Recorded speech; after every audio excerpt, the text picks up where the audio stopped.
Hello, it is me, Cthulhu. I have a message for everybody. You're pronouncing it wrong. It's actually pronounced. So, if you could all just call me that from now on. Today I'm going to be talking about cosmic horror, one of my favorite subgenres, and I'm also going to remove this very stupid mask. Anyway, when you combine supernatural horror, psychological horror, and science fiction, they create something very unique. The simplest way you can describe cosmic horror is fear of the unknown. There's something very strange out there doing stuff to us, and the more that we try to find out why this is happening, the worse it gets. As most of you are aware, the father of cosmic horror is H.P. Lovecraft. Lovecraft shifted supernatural horror away from its previous focus on human issues to a focus on cosmic ones. He challenged the anthropocentric beliefs of most religions, not just in fiction, these are beliefs that he had in real life. If you believe in a structured religion, then you have some of these blanks filled in for you. But if you're an agnostic like I am, there's a lot of lingering existential questions. How are we created? What happens after you die? What else is out there? People are adventurous by nature. We want to find the next big thing. What else is out there that we aren't aware of yet? Lovecraft warns us that we don't want to know, and that it's a blessing to remain in the dark in this way. Lovecraft's creations share a lot of parallels with typical sci-fi alien media, eldritch monsters in the deep sea, these slimy tentacled things with 1,000 eyes deep in space. Sometimes his creations were unintelligible and unseen, affecting people without them realizing it, but all of them share one quality. They're a horror outside of human understanding, something greater than any of us, something that doesn't see the human race as special. These eldritch creatures that he created are sometimes referred to as the Old Ones, beings that have been around much longer than humanity and view humanity with indifference. Now, I have to mention this. Lovecraft was xenophobic and racist. Oh fuck, was he really? Like how racist? Really? I've read a lot of his work. You can definitely find a bigoted undertone to some of his stories. Lovecraft might have written about these fish people, these people that have undergone a transformation over time. And to him, that might have been a reflection on a certain type of people in real life, but nowadays, they're just fish people. Most of his work has very little to do with race, so while he did have reprehensible qualities, it's very rare that you'll come across that kind of thing in his work. In a lot of his work, people will go mad, there will be cults, sometimes there's mad scientists discovering something they shouldn't have. His writing style is very wordy. He will literally write 3 paragraphs trying to describe something that is indescribable. Reading his stuff can get a bit confusing at times, but there's also a beauty to his work, and his mythos has inspired so many different people over the years. Some of the biggest bands out there were inspired by H.P. Lovecraft, like Metallica for example. There was even a band named after him, just called H.P. Lovecraft. Okay, now for the fun stuff. We're going deep down into the ocean. Let's go. Oh my god, we're so deep in the ocean, guys. I can't see anything. I can't see. Turn on the lights. Someone turn the lights. All right. We're good now. Now let's talk about Lovecraftian video games. The first game I want to talk about is Returnal. It's a third-person shooter roguelike. The game follows Celine Vassos, an astronaut who lands on the planet Atropos in search of the mysterious white shadow signal, and finds herself trapped in a time loop. Per Astra Protocol, I will not be recovered until I reach the broadcast signal. If you're hearing this, you are stuck here too. This game is fun as hell. You run around and you kill a bunch of tentacle monsters, and you slowly uncover the mysteries of the game. There's a bunch of really interesting and unique guns you can use. You can improve them as you go, and I just thought it was really fun. It can be difficult at times, but I loved it. Next up, Bloodborne, the best game ever made, and that's a fact. You play as an outsider who arrives in this decrepit city of Yharnam, whose inhabitants are all infected with a blood-borne disease, and it's your job to hunt these beasts and find the source of the plague. This is my favorite game of all time. Most of you probably know that this is a From Software game. There aren't as many weapons as you might find in a Dark Souls game, but those that you do find are all trick weapons, and they can be used in a bunch of very unique ways. If you haven't played this game, then you should definitely do so. There's a movie named Brotherhood of the Wolf, and there's some very obvious parallels to Bloodborne in this movie. They even use trick weapons in this movie.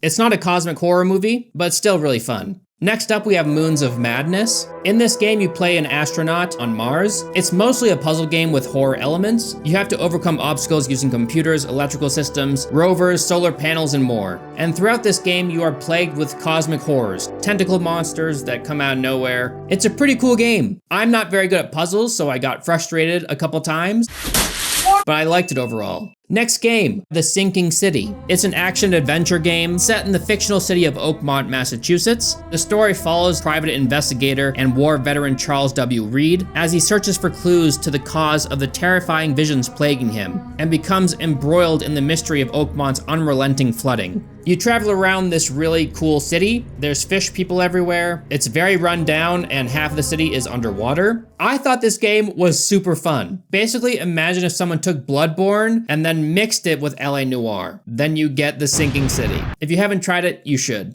Next up, we have the video game Call of Cthulhu. In this game, you also play as a private eye war veteran. And guess what? This guy also suffers from visions and nightmares. It's safe to label this game as the less fun version of The Sinking City, but if you played The Sinking City and you didn't have your fill, I think you could still have fun with this. Next up, we have Dead Space, and Dead Space 2, and Dead Space 3. 3 is not as good as the first two. It's set in the 26th century. Humanity has been able to colonize other planets, and as they harvest resources, they eventually come across something that they shouldn't have. You fight off mutated undead horrors in a claustrophobic spaceship. There's a cult religion with a bunch of fanatical followers. Dead Space 1 and 2 are extremely fun. They're some of the best horror games ever made. They are less Lovecraftian than a lot of the other things that I'm mentioning in this video, but they definitely share a lot of similarities, and this video just wouldn't feel the same without including them. I definitely think you should play them. Next up, we have Amnesia: The Dark Descent, one of the first games to blow up on YouTube, because people just love to watch other people scream in horror at these games. Oh man.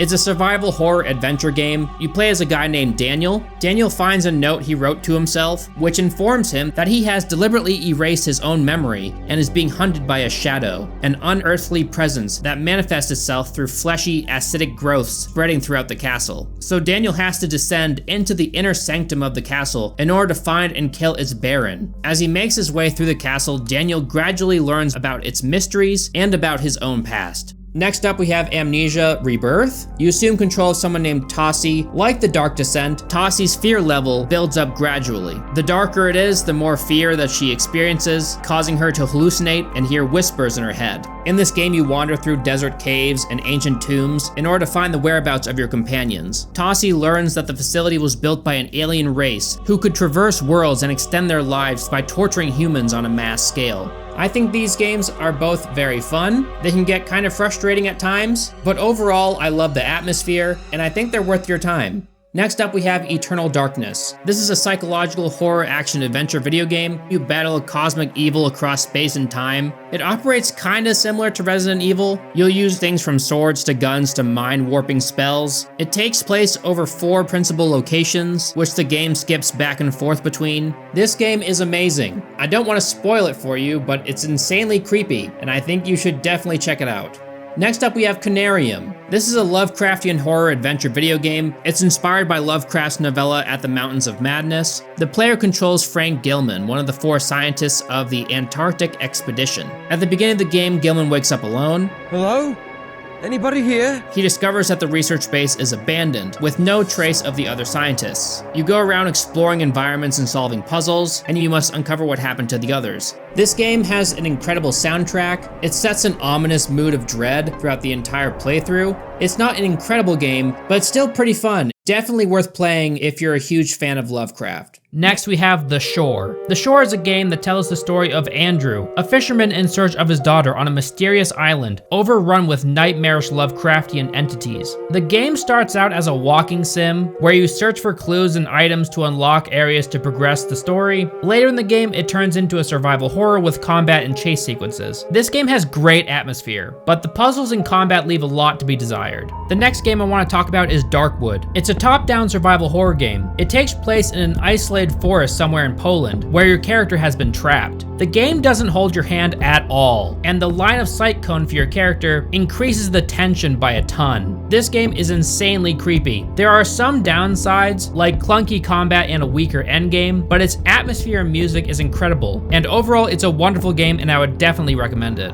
Next I want to touch on Darkest Dungeon, which is a super complex and unpredictable turn-based tactical game with Lovecraftian lore. It's incredibly tense and rewarding, with a merciless randomness that will leave you loving this game as much as you'll hate it. The next game I want to talk about is Call of the Sea, which is a beautiful and vibrant first-person puzzle game with a lot of similarities to Myst. It's not a horror game, but it still captures the dreamlike qualities and mysteries of a Lovecraft story, and there's definitely some Lovecraft inspiration baked in here. The puzzles are engaging, the only downsides being the slow movement speed and slow pacing. Otherwise, it's a great game. Next up we have Sunless Sea. This is a survival exploration role-playing game. You take on the role of a steamship captain, whose background and ambitions are customizable. The player can win by achieving their chosen ambition, or amassing enough wealth to retire. The gameplay consists of two modes, the player controlling the movement of the ship on the map, and a story mode where the player is presented with several choices. The crew on your ship can rise against you if they experience terror, which builds up over time if you fight enough monsters. It's a really fun game. Then we have Call of Cthulhu, Dark Corners of the Earth. It's a first-person survival horror game. You play as a police detective named Jack Walters, and you're summoned to a decrepit manor, inhabited by a bizarre cult called the Fellowship of the Yeath, and things get out of hand very quickly. The game features no heads-up display. Instead, condition of the player character is relayed through the sound of cues of his heartbeat and breathing, which I think is really unique. As far as an FPS, you've definitely played better.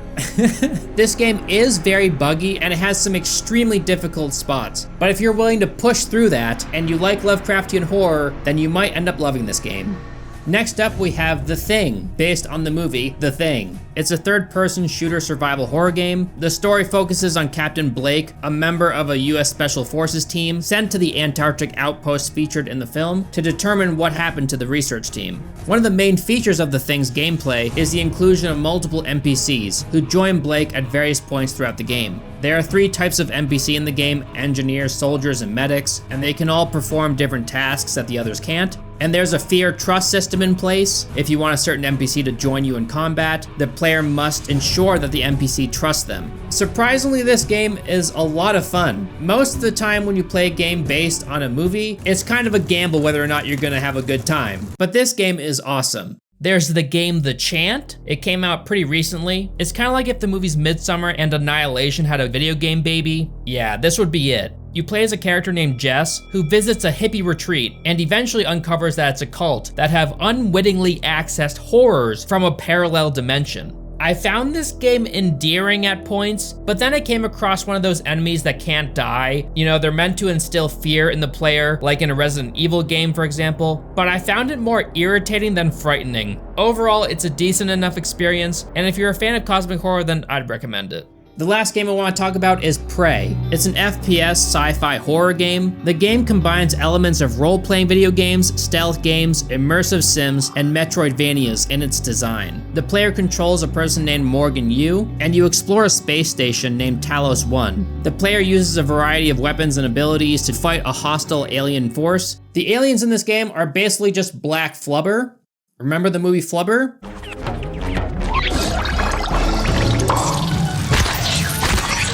This game is kind of like BioShock in space. It has less Lovecraftian elements than some other games that I talked about, but if you reach the end of this game, you'll definitely see some Lovecraftian influence. Overall, I like this game a lot, and I definitely think you should play it.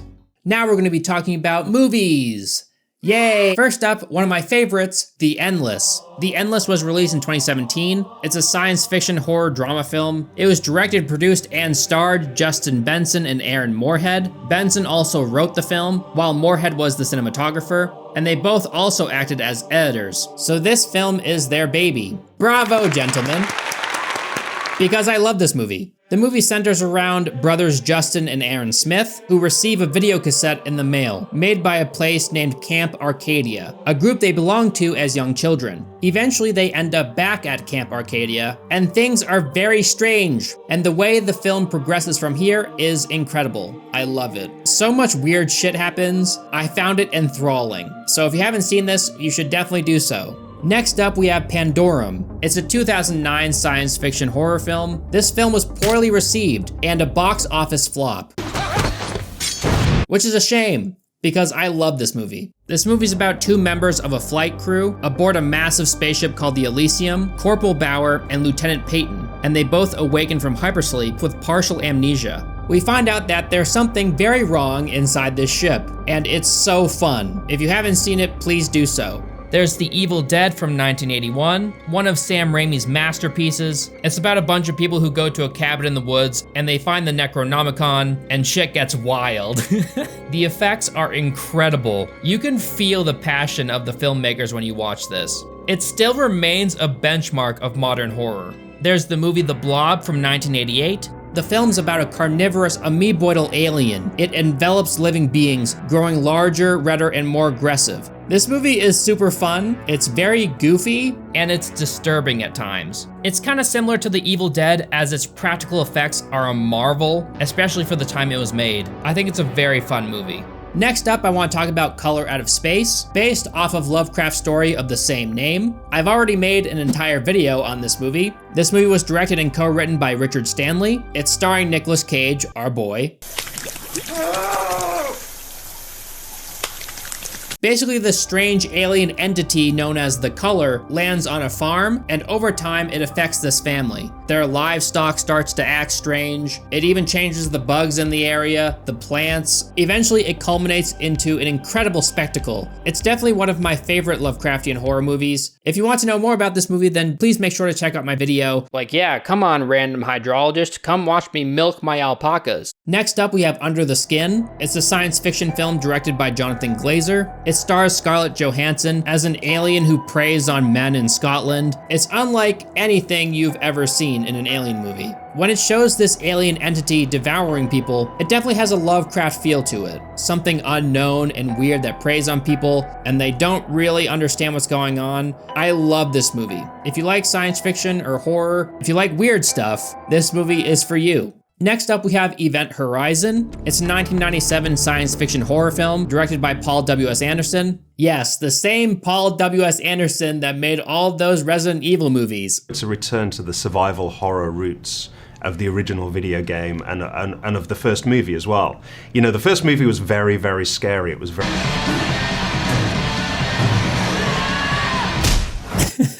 Personally, this is my favorite movie that he's ever made. It's set in 2047. It follows a crew of astronauts sent on a rescue mission after a missing spaceship, the Event Horizon, spontaneously appears in orbit around Neptune. Eventually, we learn that the Event Horizon brought back something with it, and it drives people insane. There's lots of twists and turns in this movie. I think it's a great time. This movie has so much going for it. The atmosphere is awesome. It is kind of weird that there's like a space storm going on outside with lightning, but it adds to the ambiance, so it's just like, whatever, it's a space storm. Overall, I think it's a really fun time, and you'll probably enjoy it if you haven't seen it before. Next up, we have Annihilation. It's a 2018 science fiction psychological horror film directed by Alex Garland. It stars Natalie Portman, Tessa Thompson, and Oscar Isaac. The story follows a group of explorers who enter something called the Shimmer, which is a mysterious quarantine zone of mutating plants and animals caused by an alien presence. This is definitely one of my favorite cosmic horror movies. It's just so cool how this alien doesn't exactly go out of its way to kill you. Instead, it rewrites you. There's so many visually stunning moments in this movie, and the ending is mind-blowing. If you haven't seen this movie, I don't want to spoil it for you even more. I'm just gonna leave it at that. Definitely see this movie if you haven't. Next up, we have Jug Face. It's a 2013 horror film. The story follows a girl named Ada, who is pregnant with her brother's child and tries to escape from a backwoods community, only to discover that she must sacrifice herself to a creature in a pit. This movie is very strange. The acting is great, but there are some corny moments here and there. I still recommend it if you haven't seen it. And then we have The Block Island Sound, which is a 2020 American science fiction horror thriller written and directed by Kevin McManus and Matthew McManus.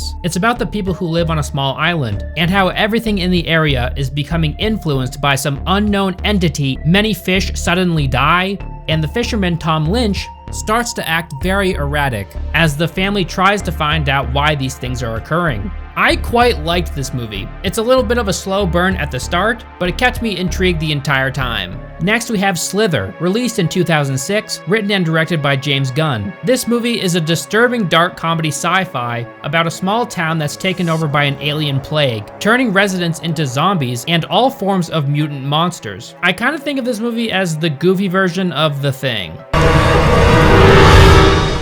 Something's wrong with me. I'm so fucking hungry, Bill. Next up, we have The Empty Man, which is a 2020 film written and directed by David Pryor. This is his featured directorial debut, and I think he did an amazing job. This movie is awesome. It follows an ex-cop who's investigating a missing girl. Eventually, he discovers a secret cult, a cult that worships some cosmic horror named The Empty Man. And the mysteries that unfold as the movie goes along are awesome. The ending of this movie will leave you awestruck, although there is this stupid thing about like blowing into an empty bottle on a bridge and then saying the empty man, which will like summon him. I thought that was kind of goofy. In the beginning of the movie, they give some reasoning behind this, so it could be worse. But aside from that, I thought this movie was great. More recently, there's a movie called H.P. Lovecraft's Witch House, which is a very low-budget adaptation of Lovecraft's story, The Dreams in the Witch House. I tried watching it, and I failed. It's that bad.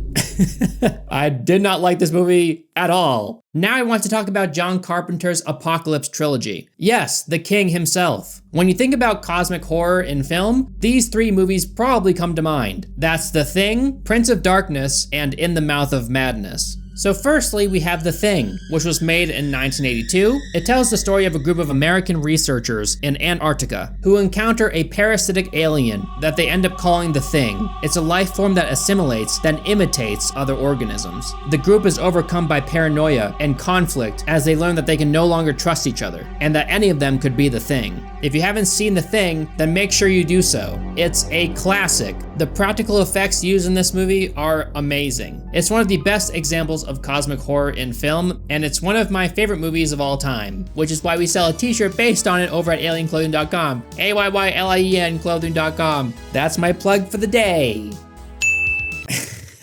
Next in the Apocalypse trilogy, we have Prince of Darkness. This film was released in 1987. The film follows a group of quantum physics students in Los Angeles who are asked to assist a Catholic priest in investigating an ancient cylinder of liquid discovered in a monastery, which they come to find is a sentient, liquid embodiment of Satan. I'll be honest, this movie is kind of cheesy, and it's my least favorite of the Apocalypse trilogy. I'm not saying this film is bad. It has great music, there's great camera work, there's some amazing surrealist imagery. I still like it, and I think it's worth watching. Next up, we have In the Mouth of Madness. It's a 1994 horror film. It stars Sam Neill, who plays an insurance investigator named John Trent. In this movie, he visits a small town, looking into the disappearance of a successful author. Eventually, he begins to question his sanity as the lines between reality and fiction seem to blur. This movie basically asks the question, what would happen if all of these creatures that an author created were all of a sudden real? And then some poor guy has to go and investigate that. I really like this movie. Some effects didn't age all that well, but overall, I think it's really fun. Next up, I want to talk about the movie Possession, which is an emotionally brutal art house horror movie about a woman who fucks an octopus. It was released in 1981 and directed by this person. I can't say that. The plot follows the relationship between an international spy and his wife, who begins exhibiting increasingly disturbing behavior after asking for a divorce. Sam Neill has commented on the rigors of filming it, calling it the most extreme film I've ever made in every possible respect. I think I only just escaped that film with my sanity barely intact. It's amazing. I highly recommend it. Next up, we have Bird Box. It's a 2018 horror film. Most of you have probably already seen this because it blew up on Netflix. The film follows a woman named Mallory Hayes, played by Sandra Bullock. In this movie, she tries to protect herself and her two children from cosmic horrors that cause people to kill themselves when they look at them. A lot of people dislike this movie for a lot of reasons that I think are fair. Machine Gun Kelly! But I still liked it. I thought the acting was superb. There's an unrelenting intrigue to the cosmic horror in this movie. There's a couple silly moments throughout. Making the end of the world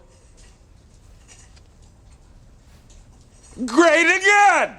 Yeah! But overall, I really liked it. Next up, we have Resolution. It's a 2012 horror film directed by Justin Benson and Aaron Scott Moorhead. These are the same guys that made The Endless. This movie's about a guy named Michael who receives a troubling email of a video of his drug addict best friend, Chris. So Michael travels to a remote cabin to save him. As they spend more time together, very strange things start to take place, and it culminates into something that I just don't want to spoil. I think this is definitely worth watching if you haven't seen it. I feel like I'm just repeating myself. This is worth watching, this is worth watching, this is worth watching. This next movie is also by Justin Benson and Aaron Scott Moorhead. It's named Spring. It came out in 2014. It's more of a romantic take on cosmic horror. It's about this guy who hates his life, so he goes to Italy. He meets a girl, and she harbors a very dark, weird secret. Are you scared of me? Yeah. But explain it to me.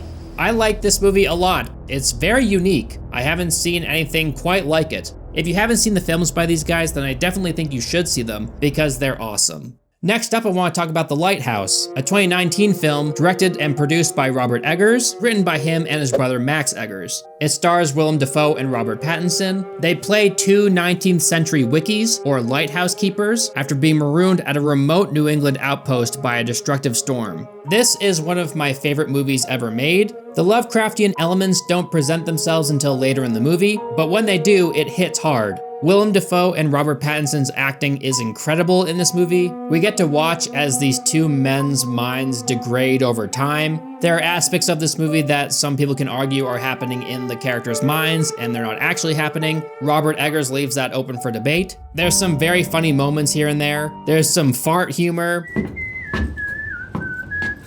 Some of the scenes can be a little bit drawn out, but the incredible performances by the actors makes them well worth sitting through. This movie is so good that I can make an hour-long video on it alone. I don't think this movie is for everybody, but if you're like me and you like this kind of thing, then you are bound to love it.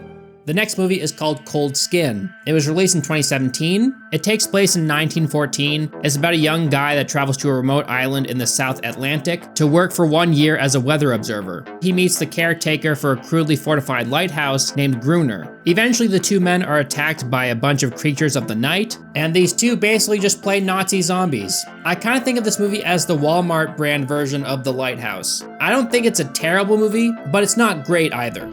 Next up is the film Coherence. It's a 2013 surreal science fiction psychological thriller film. It's directed by James Ward Bierkett. This is his directorial debut, and it's one of my favorite movies of all time. While the characters in this movie are not hunted by some cosmic entity, I would still consider it cosmic horror. Basically, it's about a group of people at a party, a comet passes overhead, and it makes some very strange things occur. I don't want to spoil anything because this movie is so fun. If you haven't seen it, god damn it, do so. Next up, we have Underwater, a movie released in 2020. It's a science fiction cosmic horror film. It stars Kristen Stewart. This was absolutely horrible, like the worst experience I've ever had on a movie. It follows a group of workers in a drilling facility at the bottom of the ocean. They encounter hostile creatures after an earthquake destroys the facility. I think Kristen Stewart does a great job in this movie. The film follows her as she runs around this facility. The disaster that she's in just keeps getting worse. Eventually, we learn that these people are at the mercy of one of Lovecraft's creatures, one of the old ones. I gotta say, it was pretty wild when I watched this in theaters, and I got to see a Lovecraftian monster on the big screen, because that doesn't happen very often.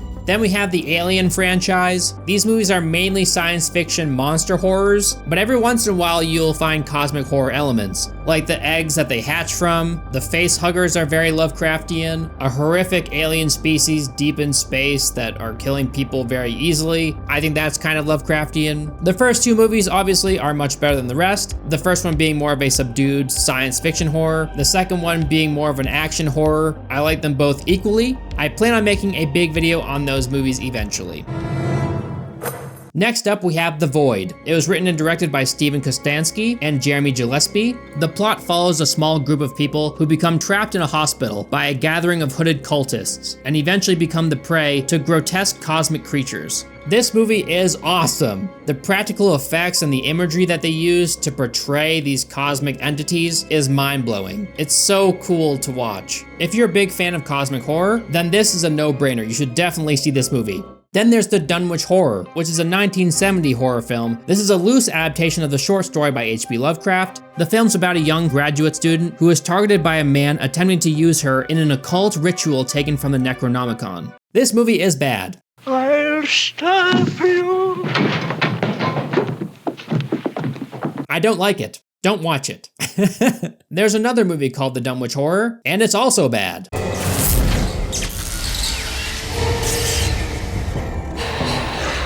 Don't watch either of them.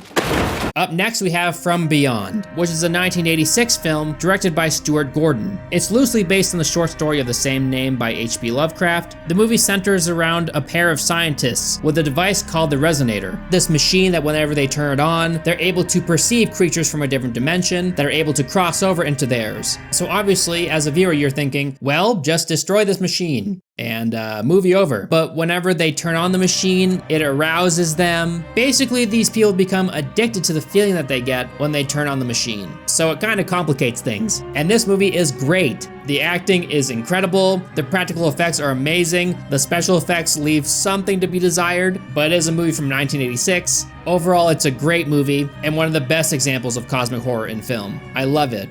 Next up, we have the Re-Animator film series, consisting of 3 horror films directed by Stuart Gordon and Brian Usna. They're loosely based on the 1922 short story Herbert West Re-Animator by H.P. Lovecraft. The films follow the exploits of Herbert West, the inventor of a serum that can reanimate deceased bodies. It's kind of like a Lovecraftian version of Frankenstein. Gonna be honest, wasn't a huge fan of these. There are some funny moments in these movies. You couldn't call or write a note. I was busy pushing bodies around, as you well know, and what would a note say, Dan? Cat dead, details later. There's a bizarre cast of characters, some ridiculous gore. There's never any serious contemplation of the underlying themes, which I think is why I'm not a huge fan of them. But if you're just in the mood for some schlocky fun, then these movies are probably up your alley. There's the movie Sacrifice from 2020. It's about this couple that travels to Norway. They meet up with a cult who worships a cosmic entity called the Slumbering One, and things get out of hand very quick.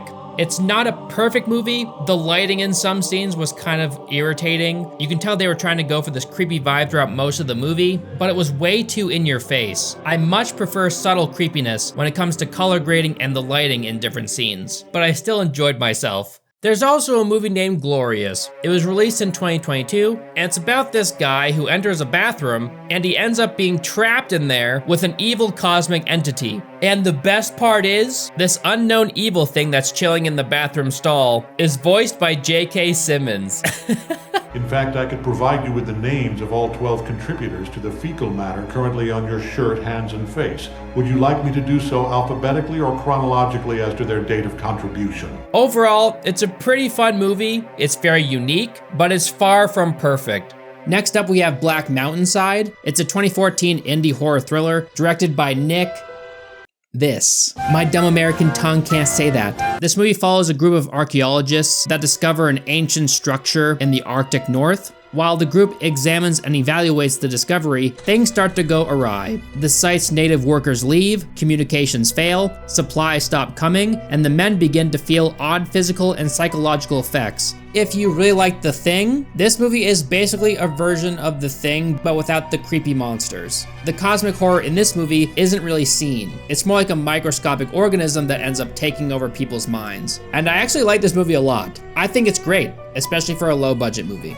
Next up, we have The Mist, which is a 2007 science fiction horror film based on the 1980 novella The Mist by Stephen King. The film was written and directed by Frank Darabont. The plot revolves around members of the small town of Bridgeton, Maine. An unnatural mist envelops the town and conceals Lovecraftian monsters as extreme tensions rise among the survivors. I like this movie a lot. The acting is phenomenal. This kind of pride and defiance of the... Shut up, you miserable buzzard! You old bitch! This movie has one of the most intense endings I've ever seen in a movie ever. You'll be sitting there in horror as the credits roll, I promise. There's the movie Cthulhu. It's from the year 2007. The film is loosely based on H.P. Lovecraft's novella, The Shadow over Innsmouth. Despite being called Cthulhu, the movie isn't actually based on any Cthulhu mythos, and the monster doesn't even appear in the movie. The film centers around a young history professor named Russ. He's called upon by his sister to execute their late mother's estate. He's reunited with his father, the charismatic leader of a New Age cult. Eventually, this cult forces Russ to make a sacrifice that he doesn't want to make. It's not the best cosmic horror movie out there, but if you want to see Lovecraft's work on film, it's definitely not a bad watch. There's the movie Call of Cthulhu from 2005, which is a silent black and white retro adaptation of the famous story written by Lovecraft. It's a labor of love that looks as though it were made in 1926, the same year it was written by Lovecraft. It was made by the H.P. Lovecraft Historical Society, and you will not find a more faithful adaptation out there. It's a really cool experience. I definitely recommend this movie. And then there's the Unnamable and the Unnamable 2, goofy monster movies where this bat humanoid creature kills people. It's based on an H.P. Lovecraft story. I haven't seen the second one, but the first one is not great. The main reason to watch this would be for the laughs and for the booba. There's the movie Uzumaki, which is based off of the Junji Ito manga of the same name. I strongly recommend reading the manga over watching this movie, but if you have read the manga, it's a pretty cool experience watching this movie, I'm not gonna lie. It's far from perfect, but it's still a fun, creepy movie about people obsessing over spirals and then turning into snail people. The last movie I want to talk about is Dagon. It's a 2001 horror film directed by Stuart Gordon. It's loosely based on Shadow over Innsmouth. It's also slightly inspired by the Dagon story as well. Basically, these 4 people crashed their boat, and so they rushed to the nearest town for help. And this town is definitely the last town that they would ever want to go to. And throughout the film, you learn what happened to this town, and it's pretty creepy. There's something very fishy going on with all the inhabitants. I really like this movie. I think the acting is great. There's some truly horrific moments in this movie. I think this is one of the best Lovecraftian horror films out there. The way they portray this creepy town of Imboka is perfect. There's some other movies out there like Necronomicon, Messiah of Evil, perhaps the Hellraiser movies. The Lovecraft influence spreads its tentacles really far. As far as shows, there's this new show by Guillermo del Toro named Cabinet of Curiosities. Most of the episodes I found were kind of underwhelming. I'm sure you can find Lovecraft elements in all of the episodes, but there are 4 in particular that are very cosmic horror. I'll start with the most disappointing episode, which was Dreams in the Witch House, starring Rupert Grint. It sucks so much because I was looking forward to this one. I think Rupert Grint is a hit or miss actor, but I'm still rooting for him, you know? There's something about him that's super entertaining on screen, even if he's not performing his best, but this episode just wasn't great. It's better than some other adaptations of the same story out there, but I wouldn't recommend it. One of the best episodes is The Autopsy, and it's about this parasitic alien that takes over people's bodies, and it's pretty sick. I loved it. The ending was amazing. There's the episode Pickman's Model, which I also found kind of underwhelming. It's about an artist that goes insane because of some crazy dark art that's being created out there, manifesting these dark entities. He's seeing visions and stuff. I don't know. It just wasn't my favorite. By far the best episode is called The Viewing. It was directed by the same guy who made Mandy, one of the best Nicolas Cage movies out there. Panos Cosmatos has such a unique style with his filmmaking. His films are extremely patient. Pretty much all of his films have very slow pacing, but that's not always a bad thing. This episode is about a bunch of artists in different fields, like there's an author, a musician, etc. They all meet up with this mysterious guy who ends up showing them something that will change their lives forever, or just outright end them. It's so badass. I love this episode. I think Stranger Things has some pretty obvious Lovecraftian-inspired elements. There's the show Lovecraft Country, which has less to do with the horrors and more to do with the people within the show, and at times it can get really goofy.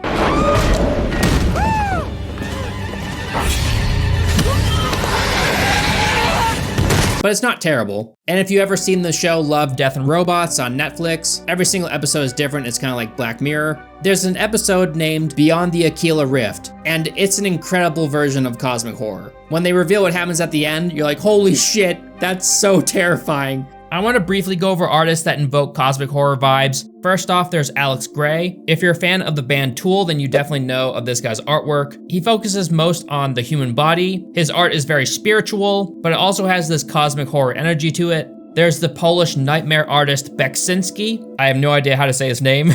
He has created some of the most captivating paintings and drawings that you'll ever find. His work was very dystopian and surreal, and there's really nothing like it out there. There's the works by H.R. Giger. He's the man responsible for the Ridley Scott Alien design. He had a focus on biomechanical horror type artwork, a lot of it being very sexual in nature, but in a very creepy sense.